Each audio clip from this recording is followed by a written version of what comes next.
Esse é o podcast Ciência Feito Aqui, no qual trazemos para vocês quem são e o que fazem os cientistas que estão aqui pertinho da gente no Instituto Federal de Goiás, em uma conversa entre amigos. Venha conosco descobrir como é o trabalho de um cientista, o que nos move e como você pode fazer pesquisa científica também. Olá pessoal, estamos começando mais um episódio do Ciência Feito Aqui.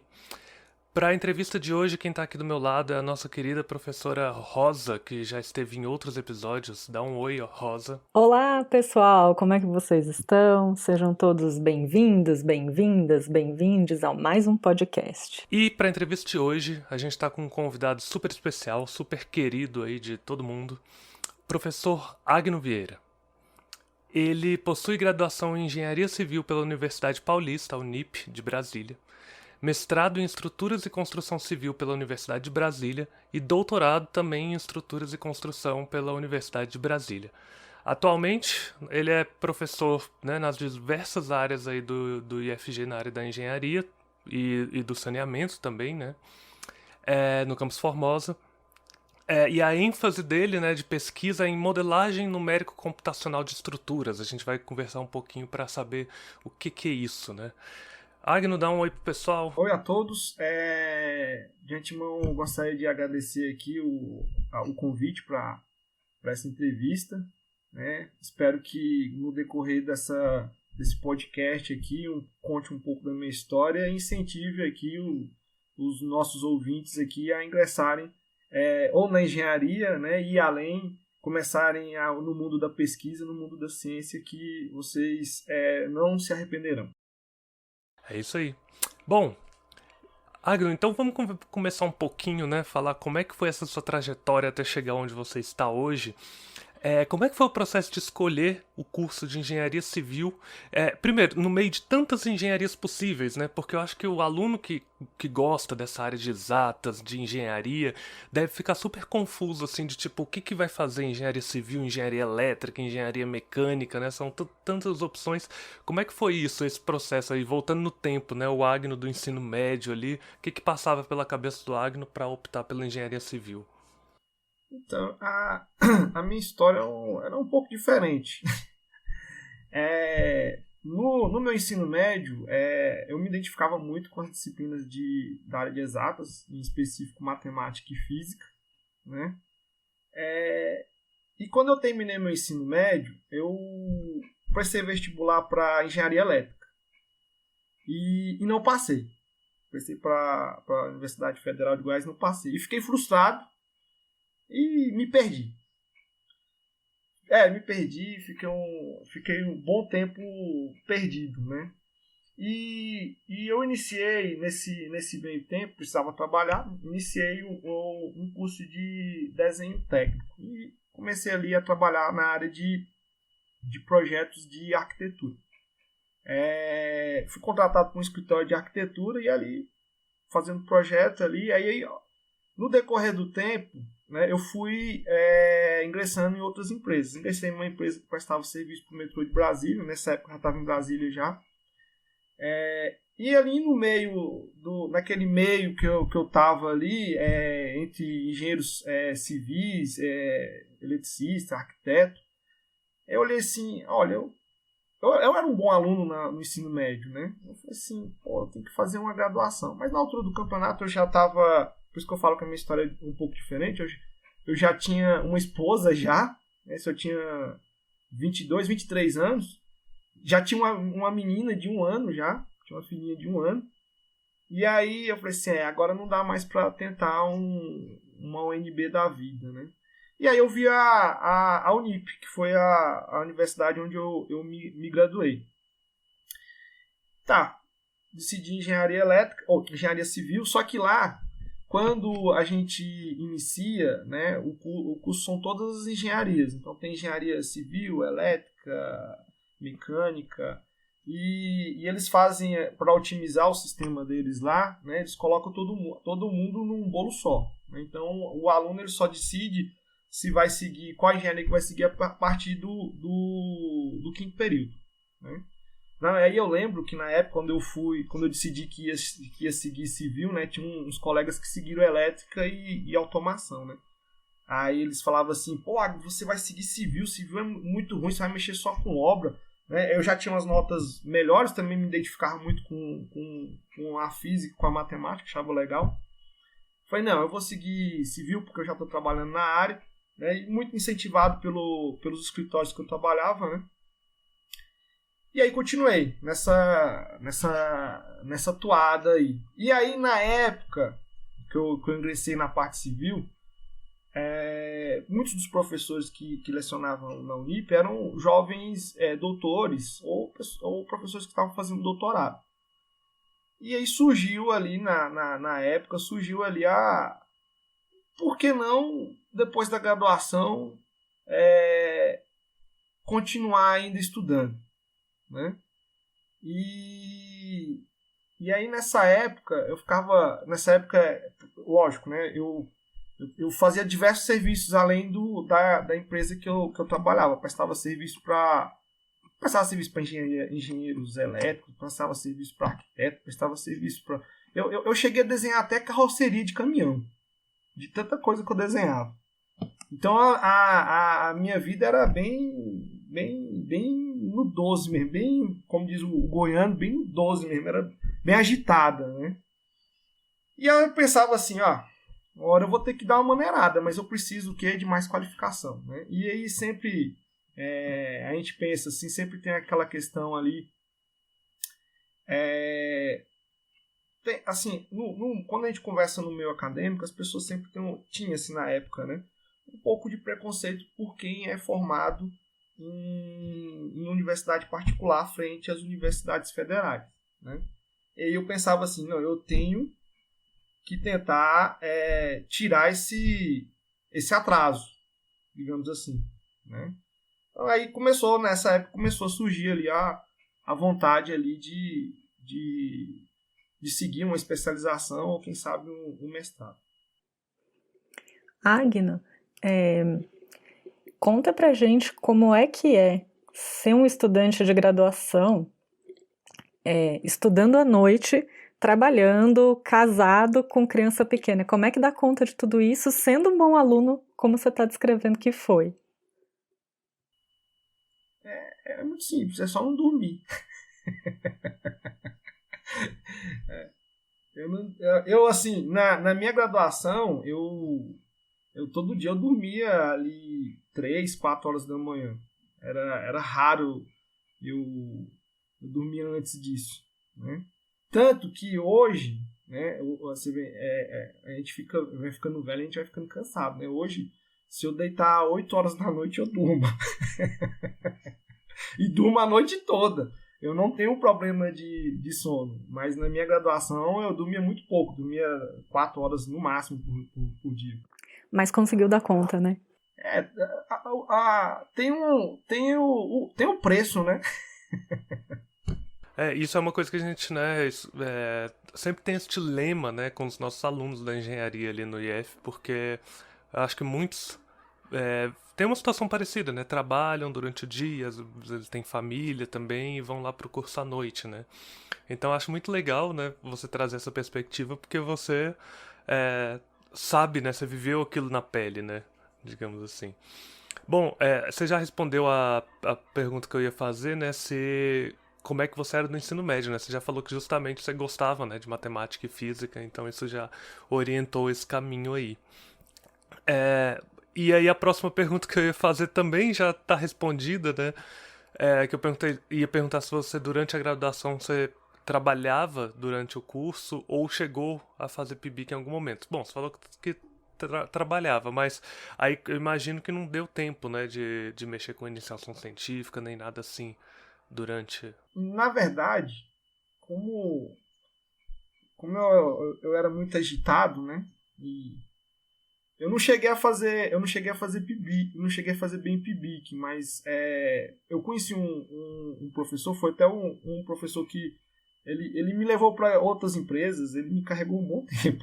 Hoje hoje ele está no Instituto Federal de Sergipe, esse professor. Ele fazia doutorado na UNB. Na época, ele era professor, além da Unip, ele era professor do IFB, do Instituto Federal de Brasília. E aí ele tinha ali um grupinho lá que ele era um grupinho que ele falava lá para fazer artigos para congresso. Aí, nessa época eu fazia algumas coisas. Aí quando ele me conheceu, aí ele sabia que eu já trabalhava na área, né? E uma empresa que ele trabalhava também, outra empresa que ele prestava serviço, que era uma empresa que fazia serviços de obras hidráulicas, em específico barragens, eles precisavam de um desenhista melhorado, né? Um desenhista que tivesse um certo conhecimento e que conseguisse mexer com o software que eles tinham comprado lá e ninguém conseguia mexer. E nessa época ele me chamou e eu fui. Né? Conversei com o diretor, aí o diretor lá dessa empresa me deu um mês para conseguir mexer num software que eles tinham comprado lá, que tinha 3 anos que eles tinham comprado esse software e ninguém conseguia mexer nele. Talvez porque não botou nenhuma pessoa para sentar mesmo e analisar o software. Enfim, eu consegui botar o software para andar, né? Para fazer o que devia ser feito. E essa empresa era muito interessante. E aí, Daniel, já seguindo, assim, falando mais um pouco da minha trajetória rumo à ciência e à pesquisa. Em geral, quando a gente tem essas empresas muito grandes, na verdade, essas empresas que mexem com obras mais complexas, né? Você sempre tem ali uma pessoa ali, um professor, um acadêmico, uma pessoa que está ali no mundo da pesquisa, porque os problemas são bem complexos, né? Então não basta só o engenheiro ser graduado, ele tem que ter uma qualificação mais, né? Então essa empresa ali, ela, né, na época que eu entrei, ela tinha diversos doutores, né, e doutorandos, né? E tinha um professor lá, que era da UNB, o professor Paulo Chaves, que era um dos consultores sêniores dessa empresa. E aí conheci esse professor, apesar de eu não ter feito iniciação científica, a gente sempre conversando, né? E foi um dos incentivadores para eu seguir chegar onde eu cheguei aqui hoje. Agno, você acha que essas empresas de engenharia estimulam os estudantes a ir para esse mundo acadêmico, mesmo eles não necessariamente indo trabalhar só com pesquisa?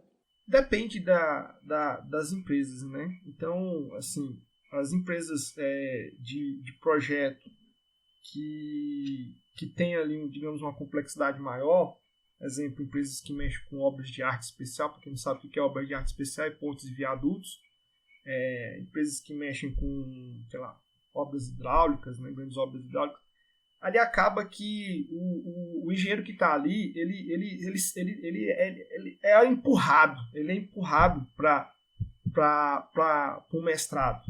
Ele é empurrado, ele não tem como ele conseguir desempenhar a função dele ali só com a graduação. Por isso que essas empresas, elas detêm um número grande de mestres e doutores.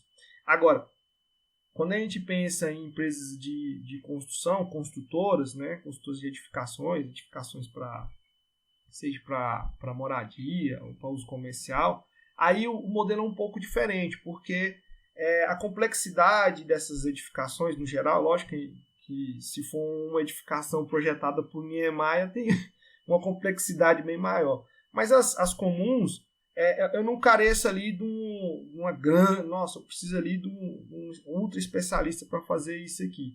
Então, essas empresas, elas são bem comerciais. Então, a pessoa, ele quer o profissional pronto, né? E não tem o incentivo de qualificação.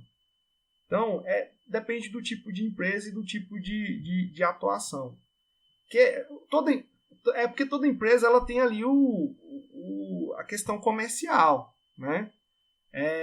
Essa última empresa que eu trabalhei, que tinha lá um número grande de mestres e doutores, era interessante para ela ter uma pessoa que estava fazendo mestrado, estava fazendo doutorado. Por quê?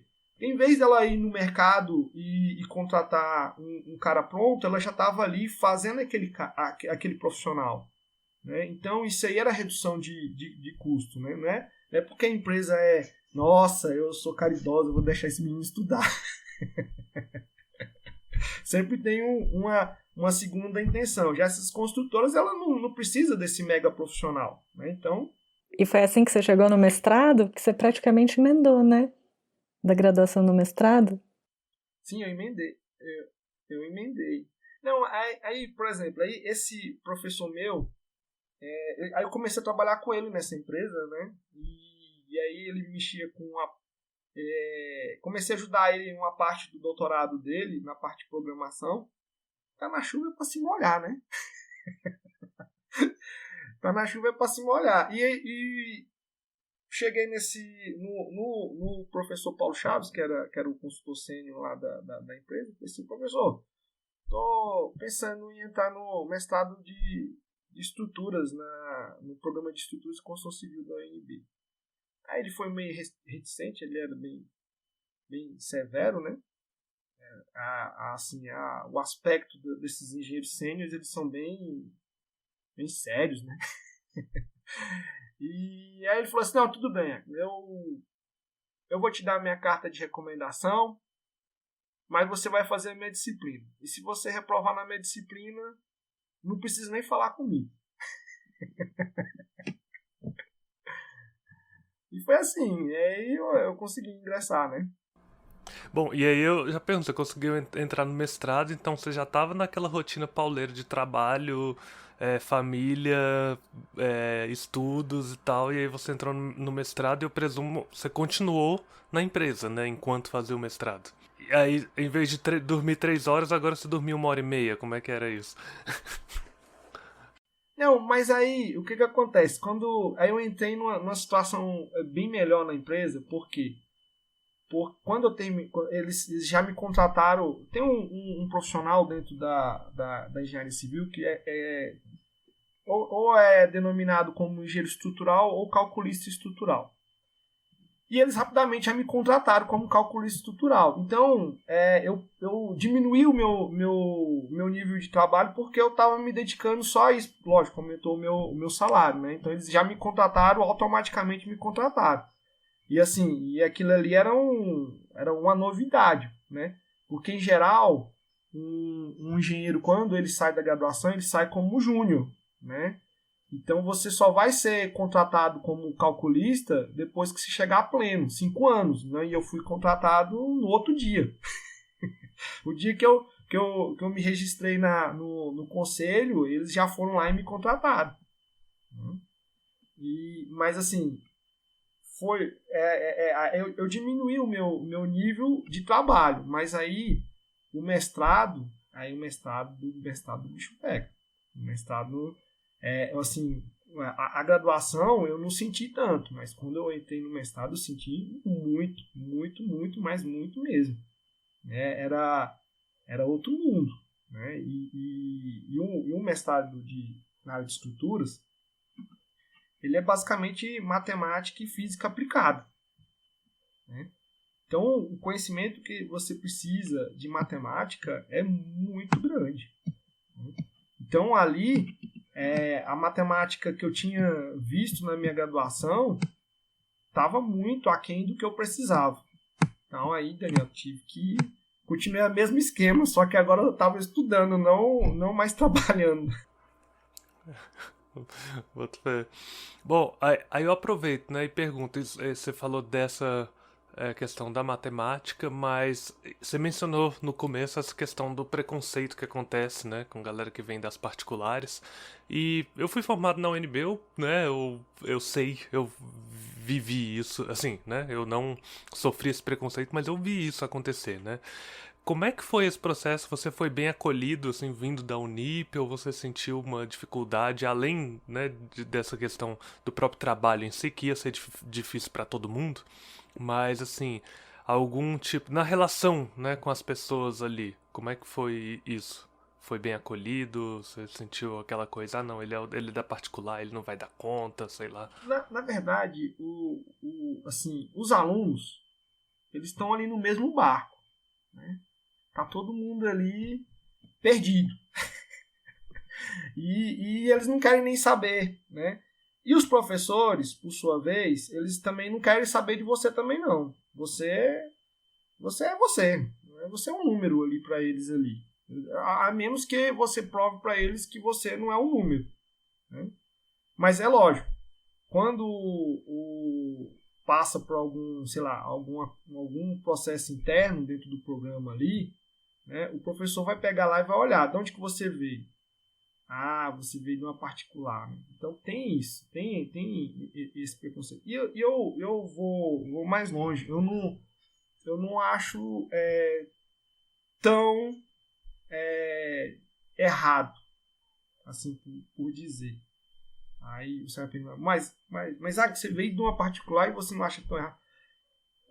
Eu tenho, hoje, eu posso dizer que eu estudei numa particular, eu estudei numa pública, numa federal, eu dei aula numa particular também, eu dei aula numa pública também, né? Eu fui professor também, professor substituto no UNB também, e sou professor hoje no IF, e a gente vê ali a diferença de nível, tem uma diferença de nível.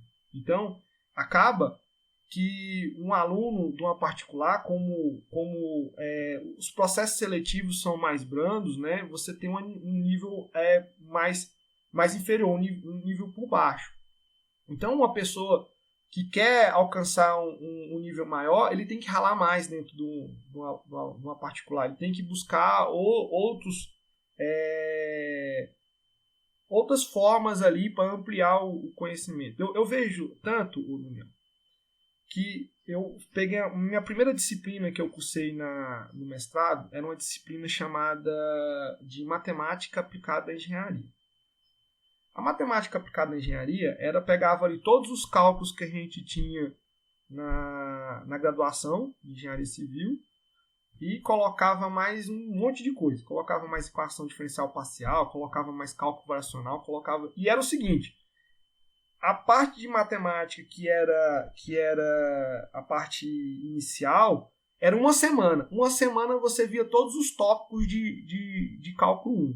Outra semana você via todos os tópicos de cálculo 2. E era assim, e era um negócio assim, era muito rápido. Se eu chegasse ali 5 minutos atrasado, eu já não entendia mais nada que o professor estava falando. E esse professor, ele era bem rígido mesmo. Ele era tão rígido que era engraçado, né? Ele passava muitas listas, né? E aí uma vez eu não entreguei a lista na hora da aula para ele. E aí eu peguei ele no corredor. Professor, a minha lista de exercício aqui. Aí ele olhou assim, eu falei para deixar embaixo da porta do meu gabinete. E tipo assim, ele estava a 5 metros do gabinete dele. Mas aqui, eu falei para você não me entendeu? Aí tá bom, professor. Aí eu fui lá e coloquei debaixo da porta, ele abriu a porta, pegou a lista de exercícios e colocou em cima da mesa dele. Aí eu ficava perguntando, por que esse professor, ele estava a 5 metros, por que ele não recebeu a minha lista? Mas assim, não sei, talvez uma forma, digamos, pedagógica ali de falar assim, você tem que entregar um negócio certo, assim, não tem outra forma. E aí, só para emendar mais uma historinha aqui, uma historinha de superação, viu, Daniel? Eu sempre conto essa historinha para os meus alunos, né? Nessa mesma disciplina, como eu estava também calculando, trabalhando na outra empresa, né? Eu saía do escritório e corria para lá, pegava a disciplina e voltava para o escritório. Né? E aí, fui fazer a prova, né? E tinha uma sala lá que reunia todos os alunos, né? E eu vendo esses alunos estudando dia e noite. Lá, o programa lá, se você for lá, sei lá, 1h da manhã, você vai ver alunos estudando lá dentro. Os alunos, eles vivem dentro lá do SG12, que é o bloco lá onde tem o programa de estruturas de construção civil do UNB. E muitos desses alunos, realmente, eles vêm de outros estados, né? Então, eles alugam kitnet bem pequenininho. Então, para ele tanto faz se ele está lá na UNB ou se está em casa, né? E eu ficava assim, rapaz, não é possível que esse povo tá estudando tanto. Não é possível o negócio. Aí eu fui fazer a prova. Na primeira questão, me deu um nervoso tão grande que eu não tava dando conta de inverter uma matriz 3x3. Aí eu falei assim, cara, isso não é pra mim. Meu Deus, o que eu tô fazendo aqui? Aí depois tinha uma transformada de Laplace, eu falei, caramba, o que eu tô fazendo aqui? Final das contas, a única nota que eu vi, viu, Daniel? A única nota que eu vi na época que eu fiquei no mestrado e no doutorado, porque eu não gostava de entregar as notas pra gente, não. Só no final que você via a menção lá no boletim. E aí, esse professor veio e me entregou essa prova. Ele falou assim, ó, meu amigo, o negócio é o seguinte, eu tô achando que esse aqui não é pra você, não. Eu acho que esse aqui não é pra você, não. Acho melhor você não perder seu tempo não e desistir. Aí eu fiquei pensando, rapaz, vou desistir na altura do campeonato.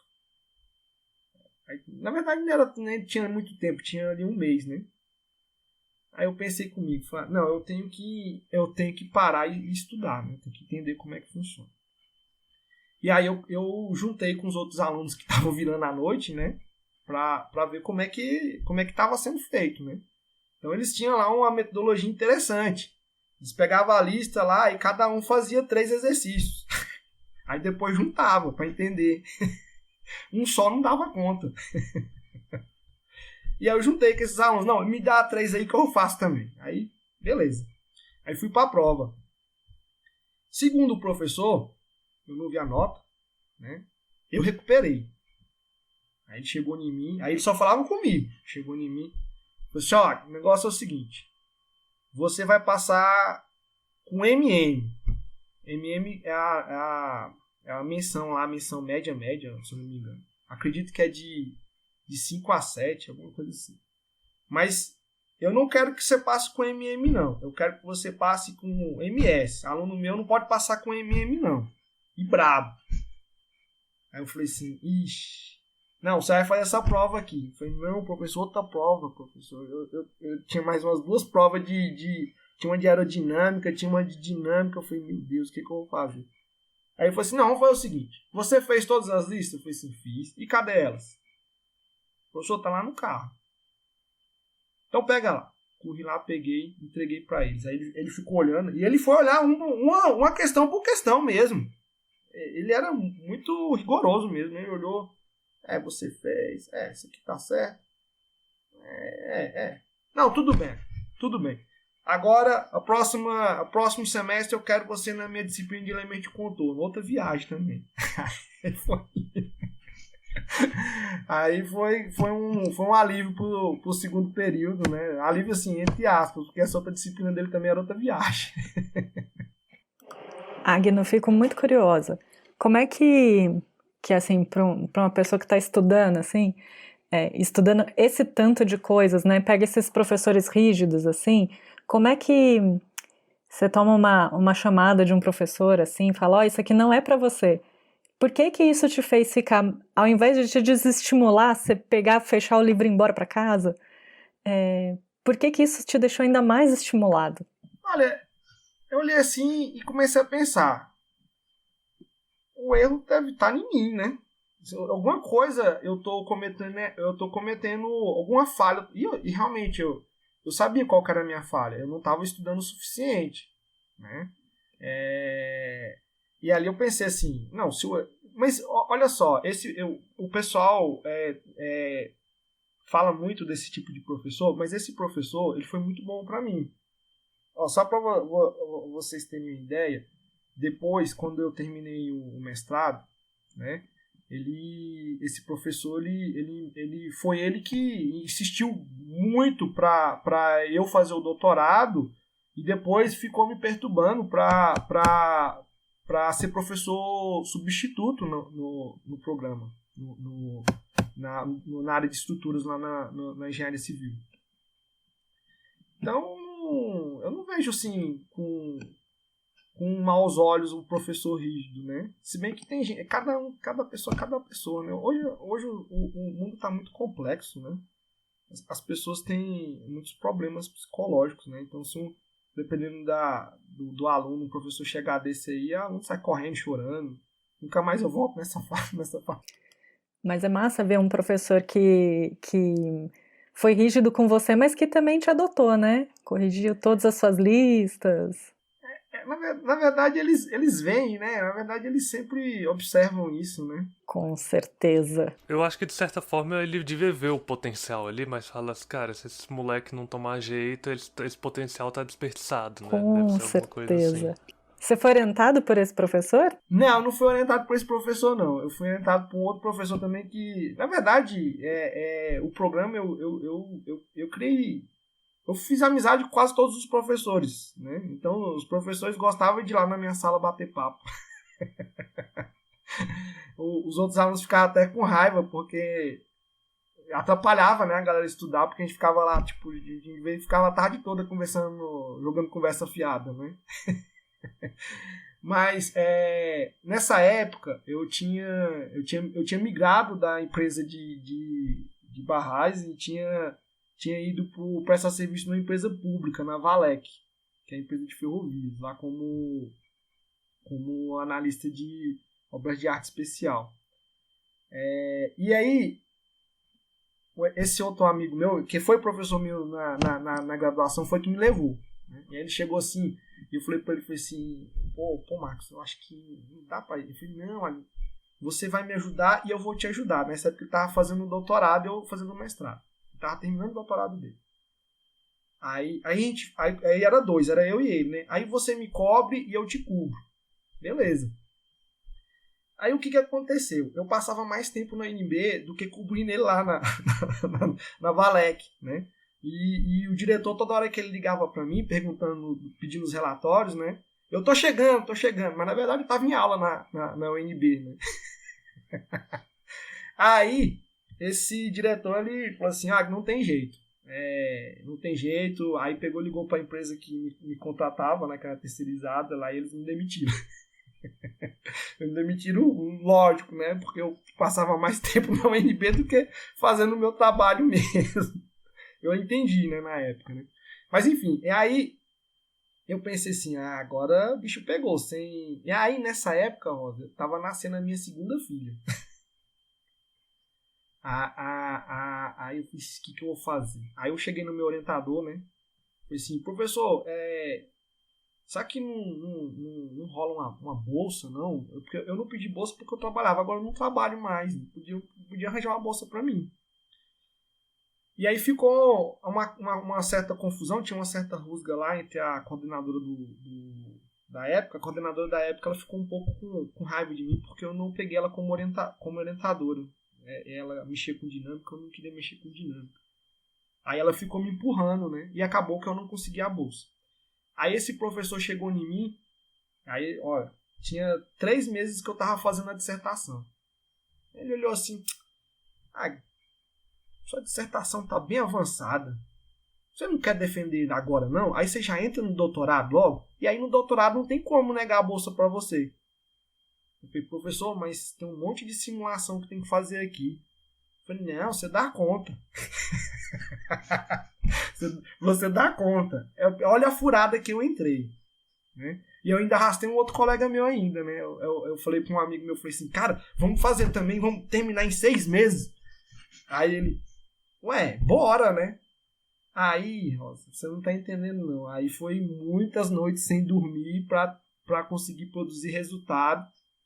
Aí eu consegui defender. Defendi no dia 29 eu nunca vou esquecer, dia 29 de agosto de 2013. Quando eu defendi, ele já tinha me aceitado no doutorado. E aí eu emendei. Então eu fiz o meu mestrado em 1 ano e meio, mas assim, não foi um negócio... Eu não aconselho a ninguém fazer isso. Né?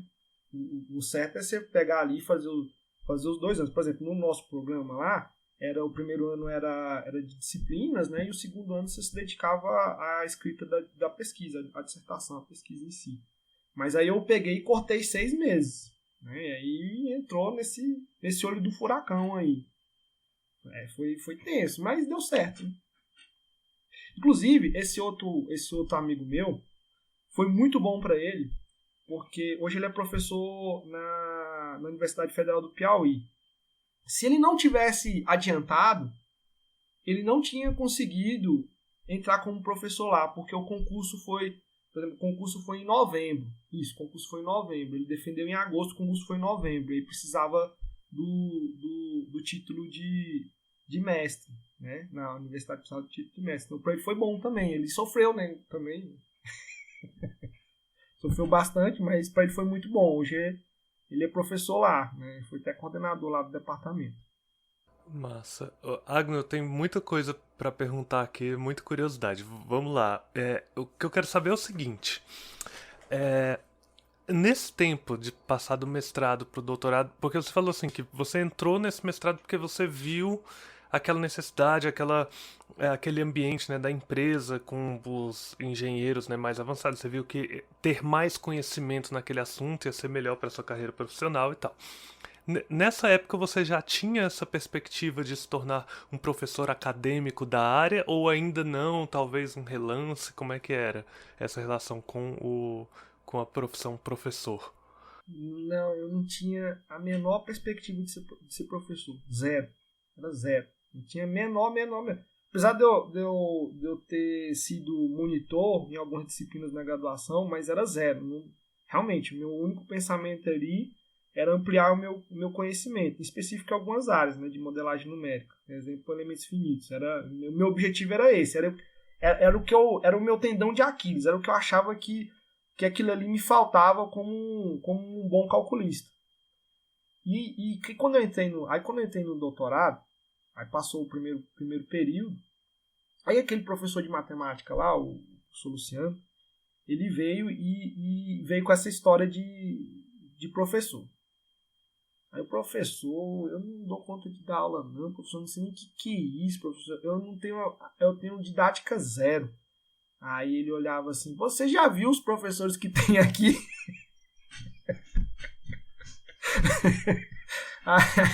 Aí eu, tá bom, beleza. E aí eu entrei num processo seletivo. Né? E aí na mesma época, um amigo meu chegou em mim e falou assim, você tá sabendo que vai ter um concurso do Instituto Federal de Goiás? Eu falei assim, cara, eu não sei nem o que é Instituto Federal de Goiás. Ele falou assim, cara, faz esse concurso, isso aí é pra você, ó, faz esse concurso. Aí eu, tá, vou fazer esse concurso. Aí eu fui e fiz o concurso. E na mesma época eu fiz o concurso, entrei como substituto e aí também, aí eu pensei assim, já que tá porque minhas coisas sempre é assim, quando eu começo uma coisa parece que aparece uma avalanche. Aí na mesma época eu também iniciei, eu tinha uma menina, uma colega da graduação que me indicou para lecionar numa faculdade em Brasília. Como é que é o nome da faculdade? IESB. E aí eu não sabia nada, eu não sabia nem como é que entrava dentro de uma sala de aula. Eu não tinha zero didática, zero. Né? Então, aí olha só, aí nesse meio eu já entrei, aí a professora fez uma aula de teste lá, eu acho que minha aula foi horrível. Mas ela me contratou. Ela me contratou, eu fiquei lá. A minha aula no IF também, quase também que eu não passo na didática, eu fiquei com 6.1. E aí eu pensei assim, já que eu tô muito mesmo, eu vou fazer um outro concurso. Aí eu fiz o concurso da Universidade Federal, hoje é a Universidade Federal de Catalão, antigamente era o UFG, Campus Avançado de Catalão. Aí lá o negócio foi tenso. Porque aí eu vi realmente que eu não sabia nada de aula. Porque a banca me detonou, a banca me destruiu. Eu fiquei muito nervoso. Né? A hora que a professora lá, ela não foi com a minha cara.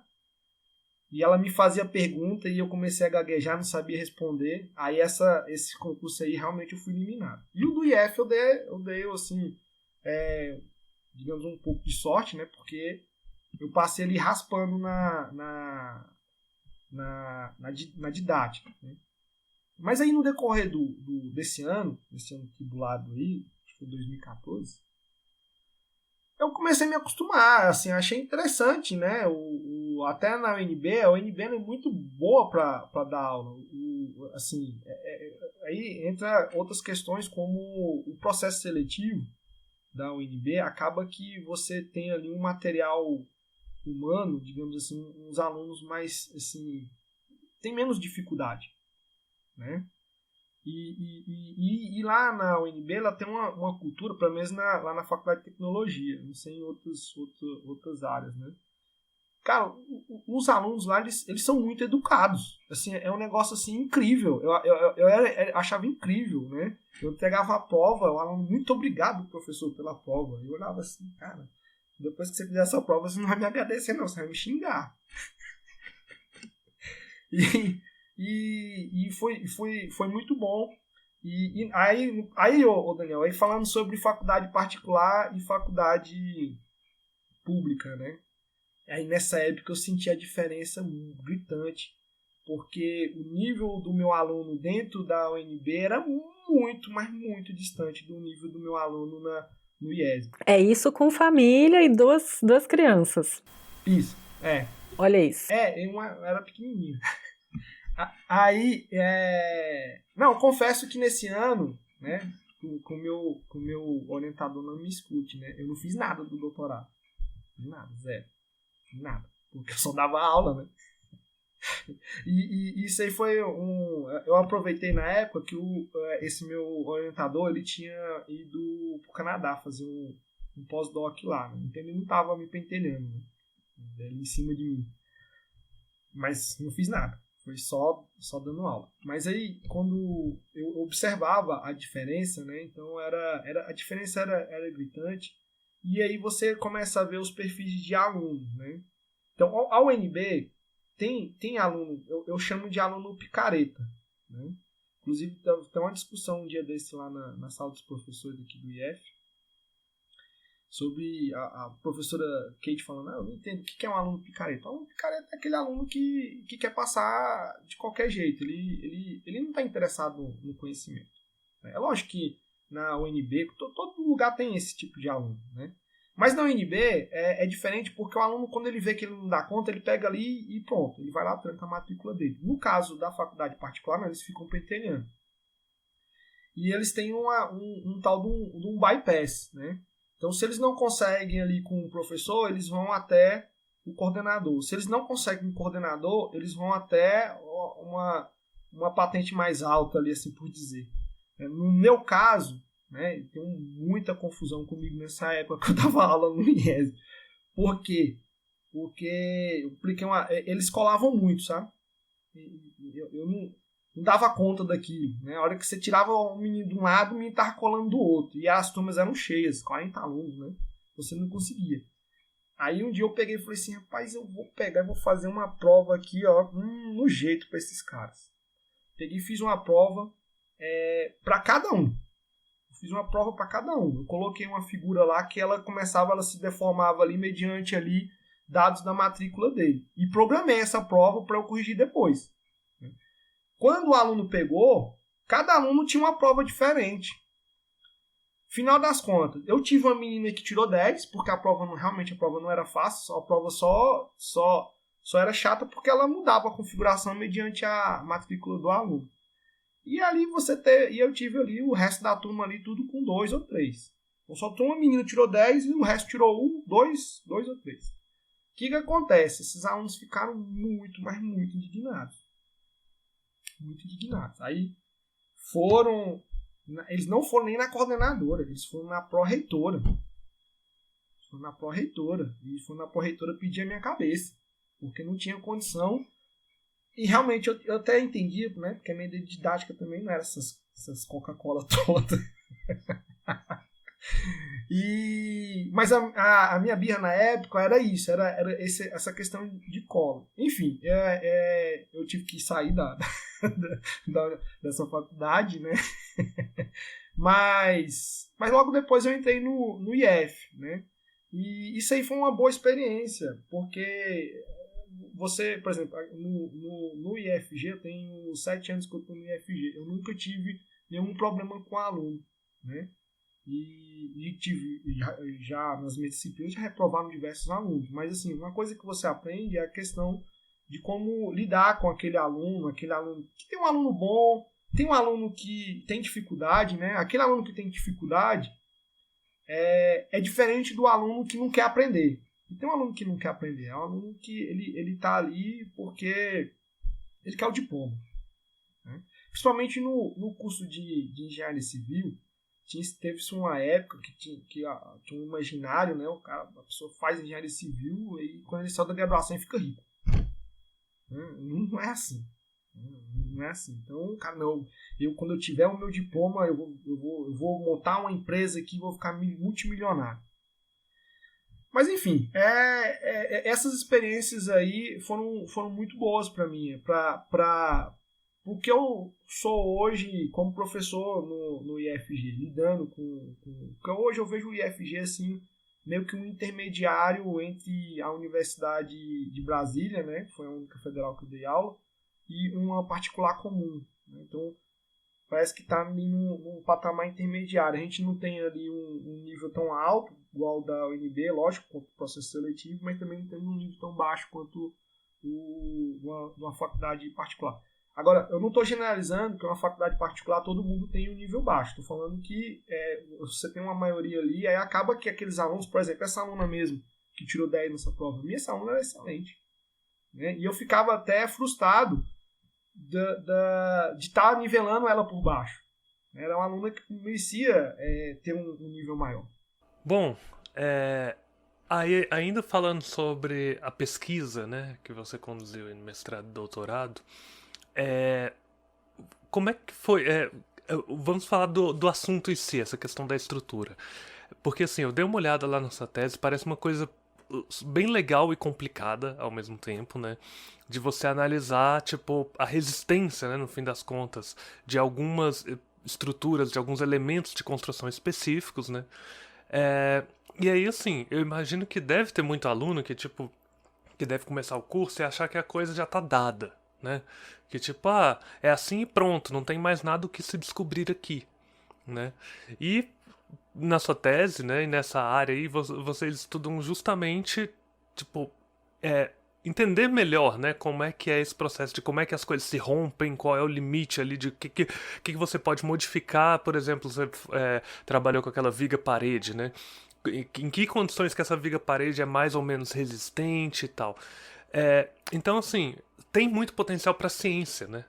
Na engenharia tem muito potencial para a ciência, para você descobrir novas maneiras de fazer as coisas mais resistentes ou com esse ou aquele propósito, né? Então, como é que é isso? Você, tipo, já tinha essa consciência antes ou você foi descobrindo o tanto de coisa nova que dava para aprender e descobrir enquanto você estava no processo, né? E o que você teria, né, para comentar aí para os nossos alunos que estão te ouvindo, que talvez não tem noção, né, do tanto de potencial que tem ainda, de tanta coisa que tem para ser descoberta ainda dentro da área da engenharia? Então, a engenharia, eu acho que qualquer área de conhecimento humano, ela sempre carece de inovação, de pesquisa, de ciência. Né? O que acontece na engenharia civil, né, é que as pessoas elas associam o seguinte, a pessoa tem uma casa ali, e aquela casa ali, aquela edificação ali, ela foi executada por um pedreiro. Né? Sempre é o pedreiro, o mestre de obra, né, que fez aquela obra e ali já está resolvido e ponto, e acabou. É só colocar ali as barrinhas de aço, né, que o pessoal fala, e colocar o concreto. Mas não é assim. Né? Então, a nossa cultura, ela deu esse estigma para a área de construção civil, mas isso não é a verdade. Países de fora, em específico os norte-americanos, né, seja Canadá, próprios Estados Unidos, países europeus e agora os orientais, né, forte com a China, e o Japão que já tem uma tradição, China, Coreia, né, que tem um bom nível de pesquisa, né, nessa área. O que é observado? Observado o seguinte, eu tenho aqui um elemento estrutural, e aí o que tem o imaginário das pessoas, né, e esse aí as pessoas ficam perplexas quando eu falo, só a engenharia civil, em específico a engenharia de estruturas, ela não é exata. Aí o aluno, professor, mas como que não é exata? É porque o seguinte, quando você monta um modelo matemático, aquele modelo matemático, você fez um monte de premissas antes de chegar até ele. Você fez um monte de simplificações. A vida real é muito mais complexa. Ela tem várias variáveis, e essas variáveis elas estão interagindo, e as interações dessas variáveis no mundo real sempre é uma interação não linear, né? Apesar da gente trazer tudo para a parte linear. E aí o que acontece? Mas tem um monte de edificação em pé aí. Sim, tem um monte de edificação em pé, graças a Deus poucas estão vindo à ruína, mas aí eu tenho alguns fatores que a gente coloca, fatores de segurança. O que são esses fatores de segurança? São fatores ali que eu aumento ali o meu dimensionamento mediante alguns fenômenos que eu não consigo entender. Não consigo entender. Então eu não consigo entender isso, eu não consigo identificar isso. Então eu vou colocar um coeficiente de segurança aqui que já vai margear isso aí, né? Qual o objetivo da pesquisa? A pesquisa é entender esses fenômenos, né? Então, querendo ou não, a engenharia, né, ela caminha no seguinte binômio, né? Ela tem que ser econômico e tem que ser seguro. Para ser seguro, eu tenho que entender aquele fenômeno que está acontecendo, né? E para ser econômico, né, eu tenho que em cima desse entendimento ali eu vou conseguir reduzir. Então eu vou conseguir reduzir os meus fatores de segurança, eu vou conseguir ter um entendimento melhor daquele comportamento, né?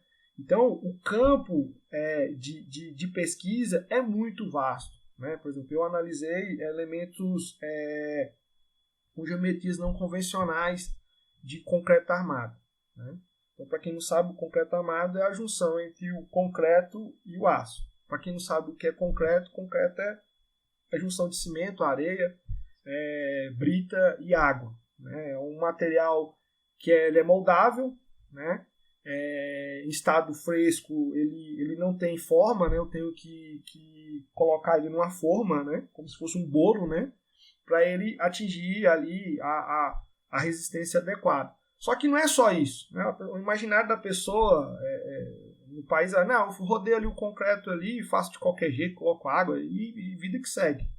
Mas não, eu preciso saber ali qual vai ser o comportamento desse material, como é que esse material vai se comportar. E aí, no caso do concreto armado, a gente tem dois tipos de material, temos o aço e temos o concreto. Como é que é o comportamento desse material na junção desses dois materiais, né?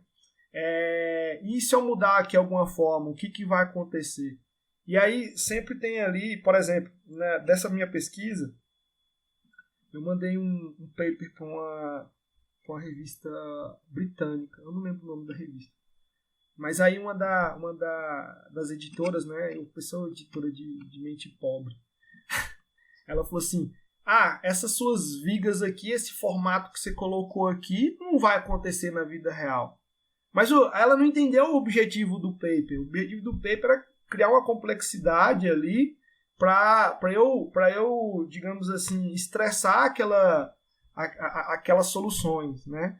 E hoje, com a evolução tecnológica, tanto na parte de construção civil, outras áreas, né? Por exemplo, na minha área, tá certo, eu me dediquei no mestrado e no doutorado a elementos de concreto armado, mas assim, a minha área principal, que é mecânica computacional, a gente modela qualquer coisa, né? De uma asa de um avião a sei lá, qualquer material, né? Um carro, né? Então, inclusive, Daniel, nessa área, na área de estrutura, a gente sempre está ali, digamos ali, a engenharia civil e a engenharia mecânica, elas sempre estão ali juntas ali. Então são duas engenharias ali que caminham junto, porque acaba que a mecânica das estruturas é a mesma, só vai mudar o material e o comportamento desse material.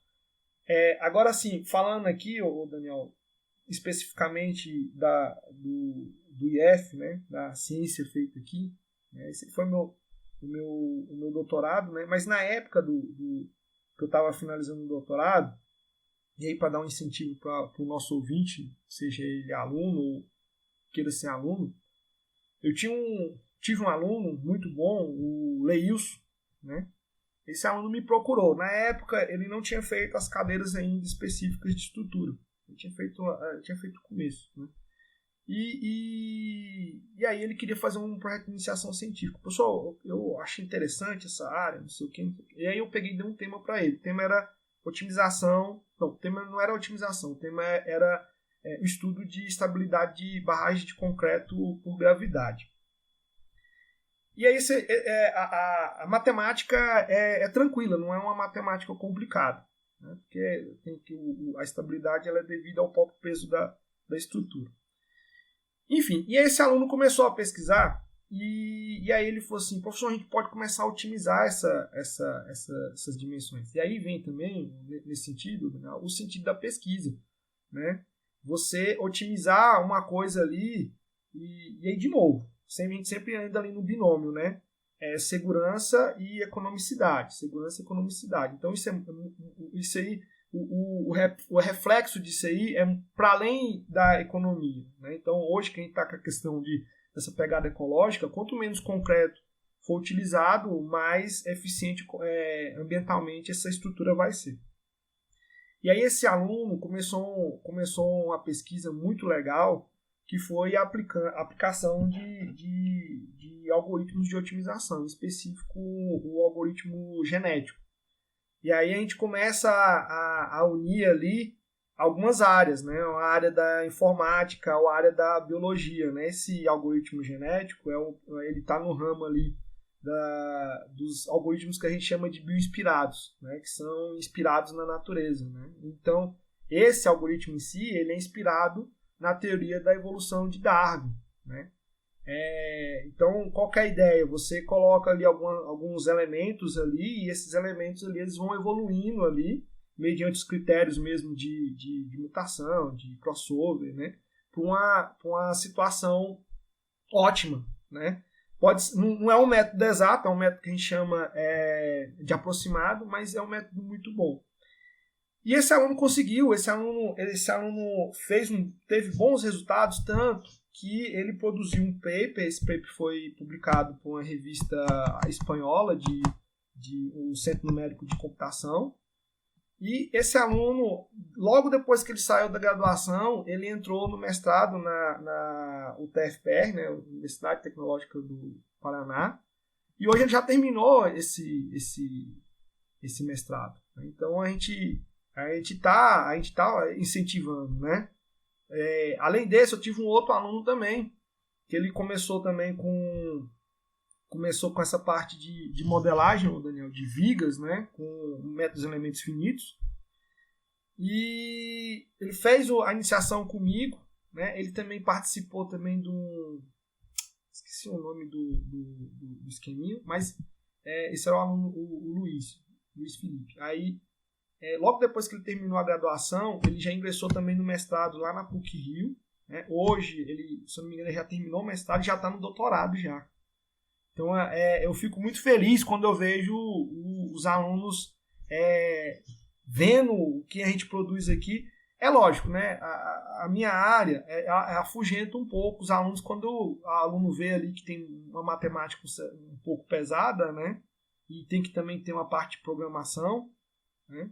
Porque, assim, no doutorado eu fiz uma parte experimental. E aqui, quando a gente fala experimental na engenharia de estruturas, é aquele modelo que a gente faz, modelo físico, né? Então, o numérico seria um modelo virtual e o experimental seria aquele modelo físico, e a gente compara ali os resultados.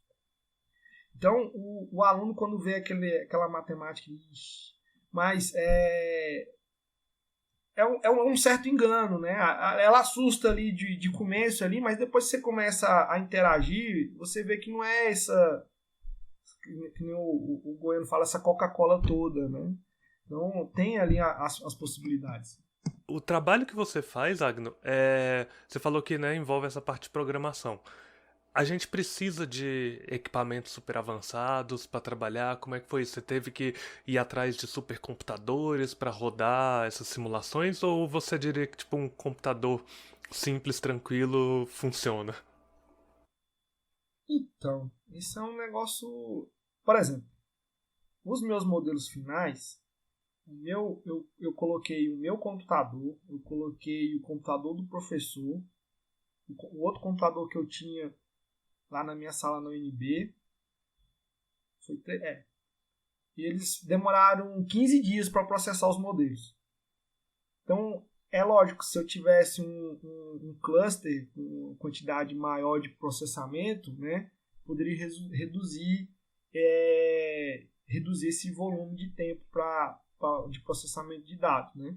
É lógico que a minha área não é, nossa, isso aí vai ser um negócio que tem um custo computacional elevado. E tem áreas que tem um custo computacional muito maior. Algumas áreas da física teórica, né? Algumas equações que eles processam ali, demora muito mais tempo.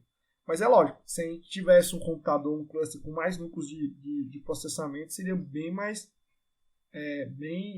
melhor. Você ganharia tempo para fazer isso. Isso era até não uma briga, né, mas assim, um pedido, né, que a gente estava tentando da engenharia aqui no IF aqui para tentar montar uma central dessa de processamento. Você quer contar mais, Agno, dessa experiência? Na verdade, acho que é uma carreira dupla, né? De engenheiro e professor. Como é que como é que leva, né? Uma carreira assim? Que para você deve ser muito fácil com esse tanto de coisa que você faz, né? Mas... Na verdade, hoje eu não estou fazendo esse tanto de coisa, né? Que nem eu falei, né? Quando você gasta muita energia, você vai cansando, né? Que nem eu tô falando, né? Se der 8 horas, eu durmo, acordo só no outro dia. Então eu não tenho mais o mesmo pique que eu tinha antes. Mas o que eu vejo, né? Bom, na UNB tinha alguns professores, né, que na época, né, que não professores que ministravam aula na pós, mas na graduação, que eram colegas lá quando era substituto lá, que eram engenheiros / professores.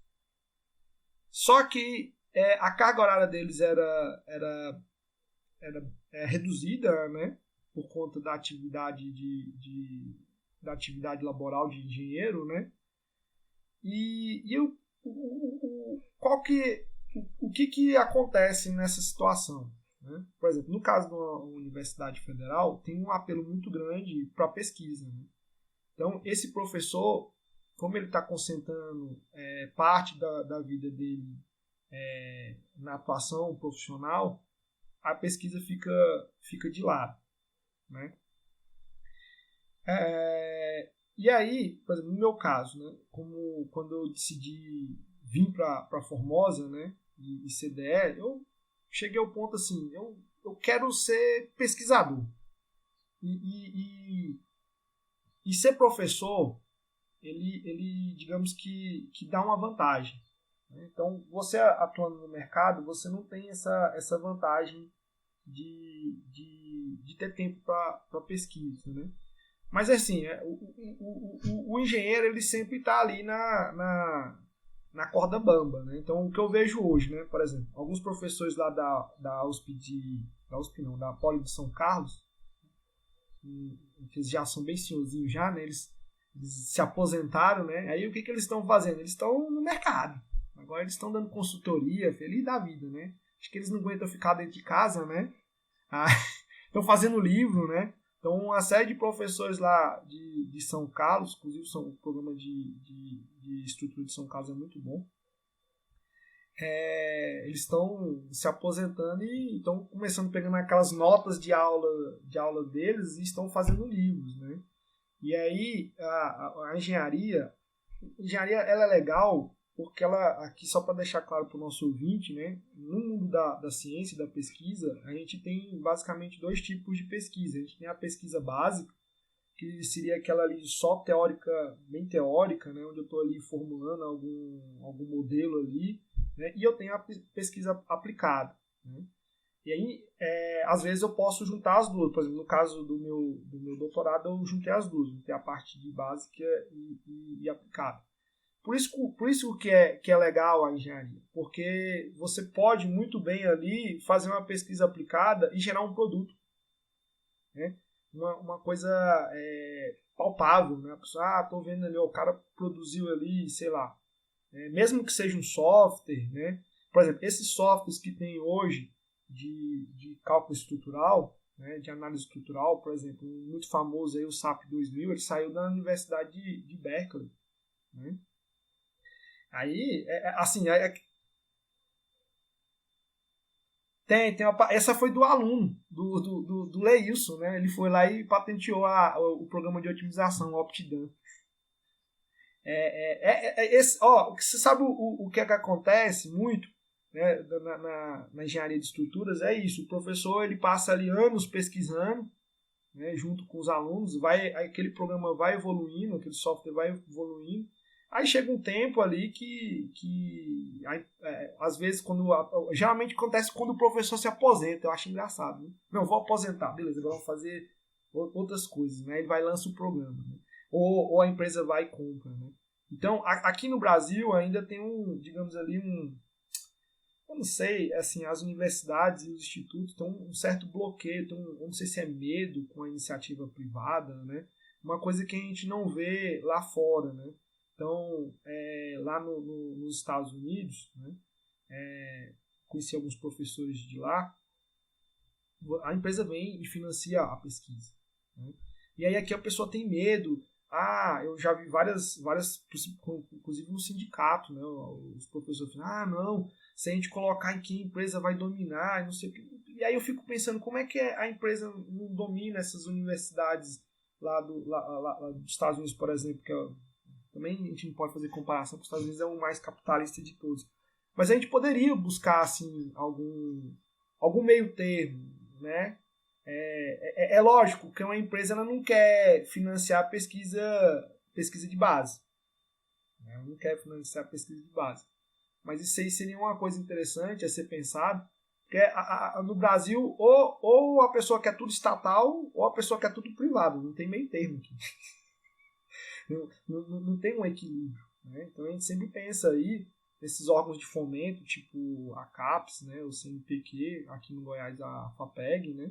Tá ali investindo ali na pesquisa de base ali, e as pesquisas aplicadas ali, tem algumas empresas ali para fazer esse aporte ali, desde que mantenha a autonomia da universidade. A gente não pode ali, por exemplo, ali fazer uma pesquisa ali, o cara da empresa ele quer um resultado X, aquilo ali. Aí tem questões éticas que não dá para ser colocado aí nesse ponto. Bom, a gente tá caminhando pro finalzinho da entrevista, tá tão legal, assim, tipo, é muito legal ouvir essas histórias, né? É, antes da gente ir pro final, tem mais alguma coisa, Rosa, que você queira saber da pesquisa dele, alguma coisa assim? Não? Eu ficaria aqui ouvindo o Agno até 3 da tarde, porque eu tô adorando essas coisas todas, mas a gente pode ir seguindo pro final, assim. Tá bom. Bom, a professora Adriana iniciou uma tradição aqui no podcast e a gente resolveu preservar, que é conhecer um pouco da posição religiosa dos nossos convidados. E aí eu notei que logo no início da sua tese, nos agradecimentos, na primeira frase, antes de qualquer coisa, você fala agradeço a Deus. E aí, assim, você é o cara das exatas, né, da matemática e tudo mais. E às vezes o pessoal fica naquela coisa assim, poxa, né, se concilia, né, a ser um cara das exatas com, né, uma crença religiosa. Então, como é que é isso? Como é que você vê essa questão religiosa, né? O quão religioso você é e se você vê algum problema, né, algum dilema nessa interação, né, entre esse mundo exato, né, das matemática e a religião. Então, eu não sou religioso.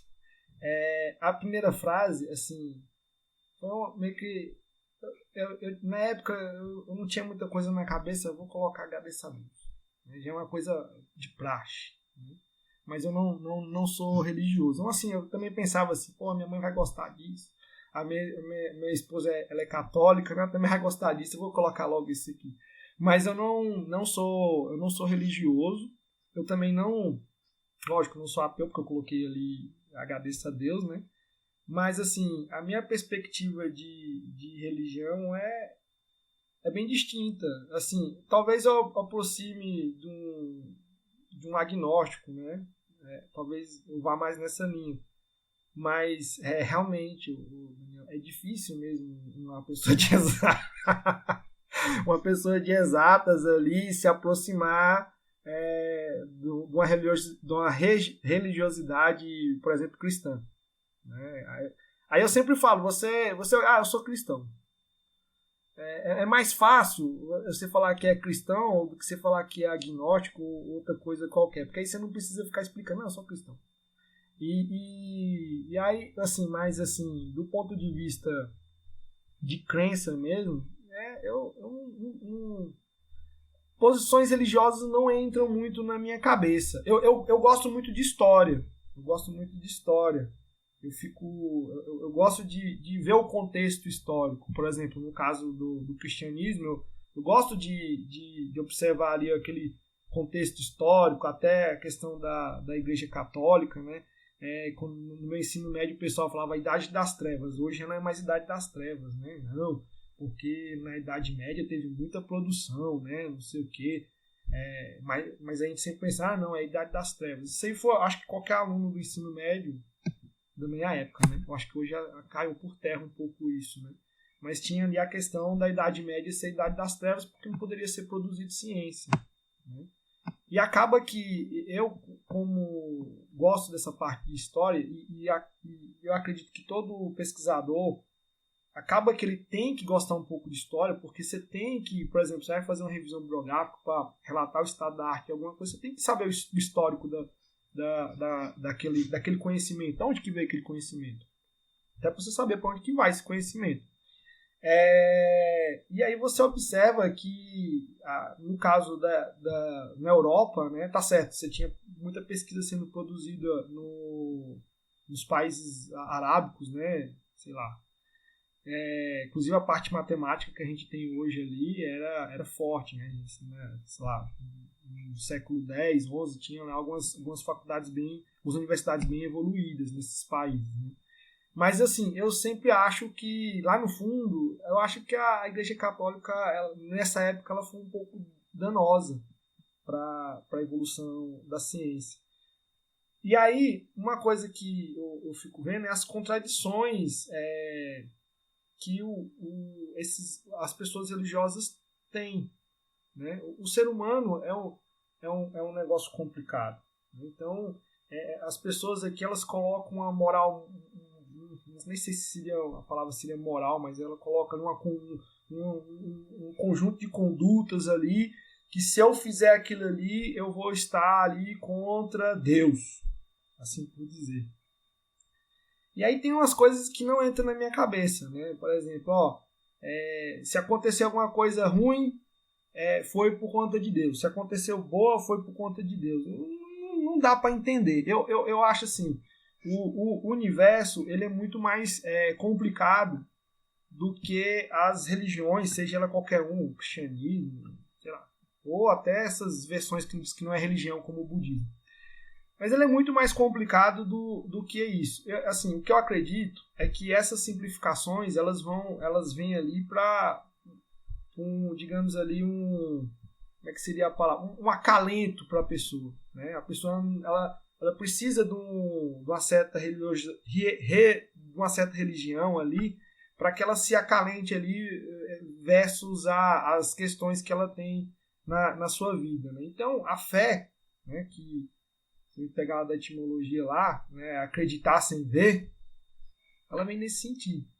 Mas eu não sou esse cara de fé. Primeiro que eu sempre penso assim, por isso que eu aproximo muito do pensamento do agnóstico. Eu sempre penso assim, se existe uma divindade, um Deus, né, e isso é fato, né, o universo é muito grande, a complexidade do universo é muito grande, né, de coisas micro a coisas macro, né? Quem sou eu, né, Agni, para conseguir entender uma divindade que conseguiu conceber todo esse universo? Então, eu não acredito que nós, seres humanos, né, tenham essa capacidade de entender e de buscar, né? Mas, assim, é lógico, as pessoas precisam desse acalento, né? Dessa situação, né? Mas eu queria que as pessoas fossem mais, digamos assim, menos contraditórias, né? Então a gente vê hoje o clima político está muito tenso, né? E esse clima político ele está tenso também por conta dessas questões religiosas, né? Então tem pessoas aqui, por exemplo, se a gente pegar alguns ensinamentos da Bíblia, né? Eu quando era pequenininho, né, o meu time levava na escola dominical evangélica. E no ensino médio eu também estudei numa escola católica, né? Então eu não sou vou falar assim, não, eu li, né? Lógico que eu li. Mas assim, se você pegar alguns ensinamentos cristãos, né, algumas passagens, alguns evangelhos bíblicos, né, sei lá, de Mateus, Lucas, cara, não tem nada a ver com o que as pessoas pregam hoje, né? Então você tem uma política hoje que a pessoa ali é arma, é bomba, eu quero atirar. Meu amigo, você não leu, não, e eu sou cristão, né? Eu sou cristão, né? Eu sou evangélico, né? Então eu acho isso muito contraditório, né? Isso é uma crítica, né? Agora, eu não tenho crítica nenhuma à religião, à pessoa ser religiosa, né? Respondendo a sua pergunta, né? Conheço diversos professores, né, que são da área de exatas e são muito, muito, muito católicos mesmo, né? Evangélico eu nunca vi, mas católicos são pessoas que todo o domingo tá lá na missa, lá tá fazendo lá as comunhões da vida lá. Entendeu? Então eu acho que isso não é um problema. O problema que eu vejo é as contradições, né? Muito legal mesmo. Agno, tem dicas? Aproveita que a gente está no momento mais leve. Tem dicas culturais para deixar para quem ouve? Livro, filme, série, música, e enfim, o que mais você achar que é bacana de indicar? Então, parte cultural, né? Questão de livros. Eu não gosto muito de literatura, né? Eu acho que eu peguei um pouco essa birra no ensino médio, porque a gente lia aqueles livros lá, A Senhora, os livros de... Eu achava aquilo ali igual uma novela. Falei, cara, isso aqui é uma novela escrita, meu Deus do céu. Mas é a mesma coisa que você assistir a novela, era assim, a minha percepção, né? Assim, por exemplo, graças a Deus a minha filha não tem essa mesma percepção que eu tenho. A minha filha, ela lê diversos livros, ela lê... Se deixar ela ler dois... Tá certo, os livros que ela lê são uns livros assim, muito meloso, né? Que você pode dizer, né? Eu não sou muito fã. Mas assim, o que eu gosto assim, eu gosto muito de filme, eu gosto muito de série. E como um bom nerd, né, Daniel? Eu gosto de filme de ficção científica. Né? Eu assisti diversas séries, por exemplo, Star Trek, né? Quando eu era pequeno eu assistia ali a Star Trek da década de 60. Então eu viajava naquilo ali, né? Até hoje ainda, por exemplo, hoje eu estou assistindo o remake da Star Trek, que é com o Capitão Pike, né? Eu acho legal. Uma outra série que eu assisti um dia desse também é Halo, né? Que foi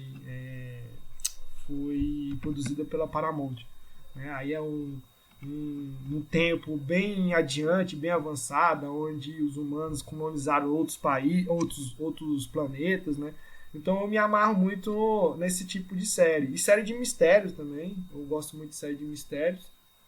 E documentário, tipo esses documentários da Discovery, né? Da History, eu acho legal, né?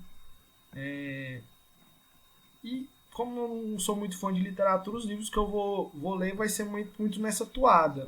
Um livro que eu não consegui ler ainda e eu quero ler, e aí eu não sei se tem essa pegada, é um livro daquele neurocientista, o Miguel Nicoleles, que é A Mente, o Início de Tudo, um negócio assim. Eu ainda não tive a oportunidade de ler, mas já vi algumas propagandas, então eu quero ler esse livro para ver, porque eu vi um pessoal falando que a percepção ali, por exemplo, se a gente for analisar tudo, né, a pessoa como um ser humano, né, Mas o ser humano como, digamos, um animal racional, se ele tem esse autoentendimento é devido ao cérebro dele. Até a questões religiosas. Não existiria religião se você não tivesse esse autoentendimento, né? Então, por isso que eu acho que ele coloca o cérebro no início de tudo, né? A origem de tudo, quer dizer. E música? Não resisto a perguntar. O que você ouve? Então, eu sou bem clichê, né? Eu gosto de música sertaneja, só que os sertanejos que estão agora, eu não tô gostando muito deles, não. Eles falam muita abobrinha, né? Eles podiam ficar calados e só cantar. Assim, eu não tenho um ouvido muito apurado. Assim, eu não presto atenção na letra.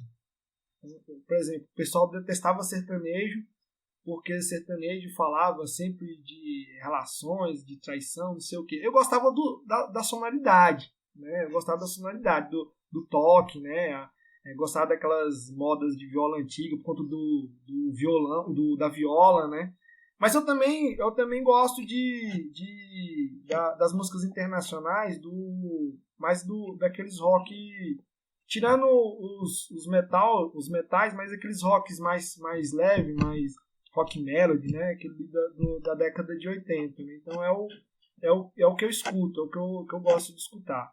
Aí, por exemplo, funk, eu já não sou muito chegado, aquilo ali, eu acho que aquilo ali agride meu ouvido. Aí, por exemplo, como eu não presto muita atenção nas letras, né? Então, para mim, tanto faz se tá cantando português, inglês, espanhol, eu quero ver a sonoridade, né? Bom, então chegamos ao final.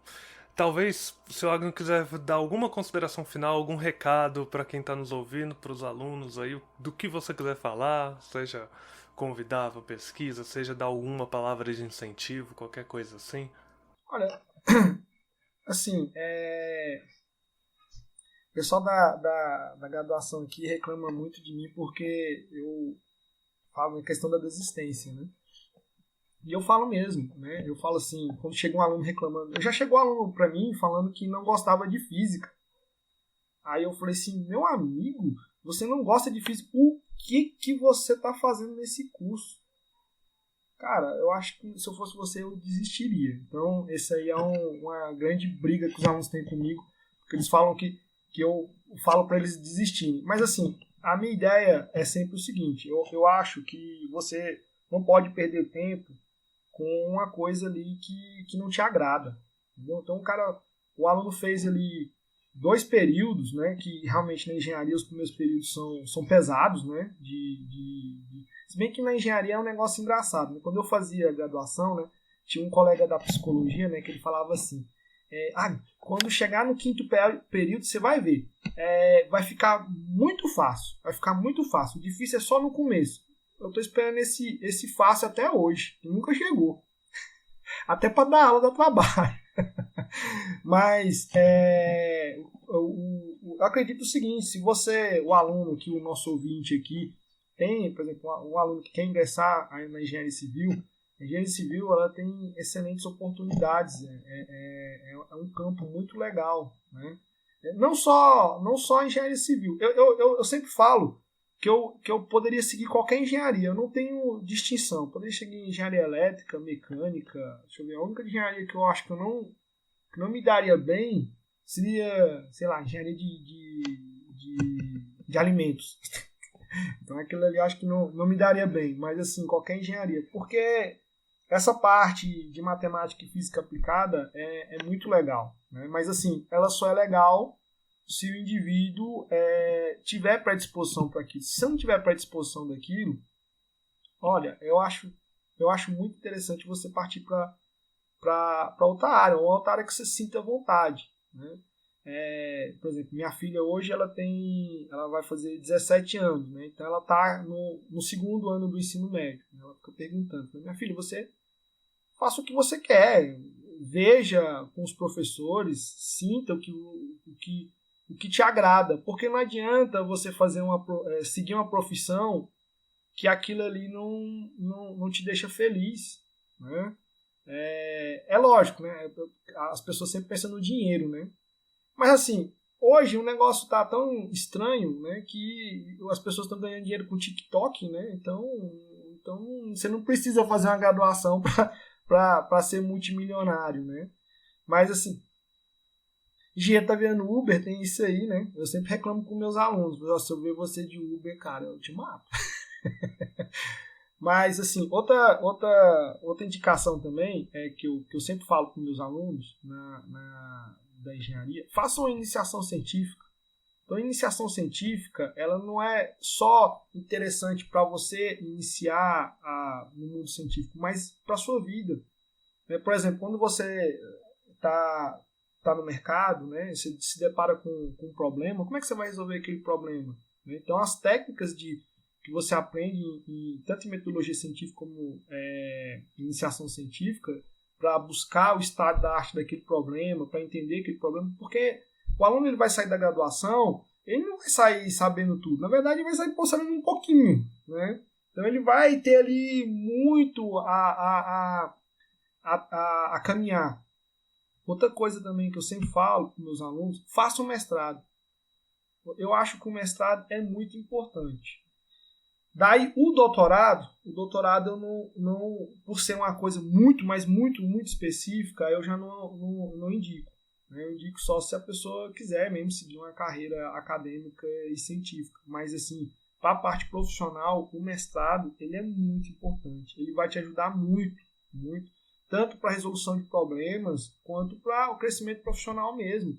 Ali as interações. As pessoas elas esquecem que quando você está no... Isso aí, ó, uma crítica aqui, ó, Daniel, o EAD, né? Eu gosto de criticar o EAD. É isso. A falta de interação. A gente precisa ter interação com as outras pessoas, né? Tem um senso comum que o pessoal das exatas, né?